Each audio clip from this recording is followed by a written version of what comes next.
انسان ہوتے مایوسی اور حوصلہ شکنی ایک فطری بات ہے۔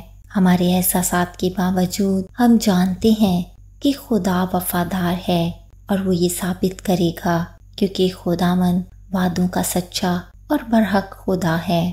آج کا یہ زبور ہمیں خداوند پر پورا بھروسہ رکھنے کی ترغیب دیتا ہے۔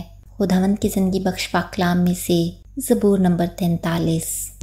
اے خدا، میرا انصاف کر اور بے دین قوم کے مقابلہ میں میری وکالت کر، اور دغاباز اور بے انصاف آدمی سے مجھے چھڑا، کیونکہ تو ہی میری قوت کا خدا ہے۔ تو نے کیوں مجھے ترک کر دیا؟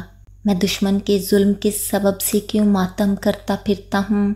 اپنے نور اور اپنی سچائی کو بھیج، وہی میری رہبری کریں، وہی مجھ کو تیرے کوہ مقدس اور تیرے مسکنوں تک پہنچائیں۔ تب میں خدا کے مذبح کے پاس جاؤں گا، خدا کے حضور جو میری کمال خوشی ہے۔ اے خدا، میرے خدا، میں ستار بجا کر تیری ستائش کروں گا۔ اے میری جان، تو کیوں گھری جاتی ہے؟ تو اندر ہی اندر کیوں بے چین ہے؟ خدا سے امید رکھ، کیونکہ وہ میرے چہرے کی رونق اور میرا خدا ہے۔ میں پھر اس کی ستائش کروں گا۔ خداوند کے پاک کلام کے پڑھے اور سنے جانے پہ بڑی برکت ہو۔ God bless you all.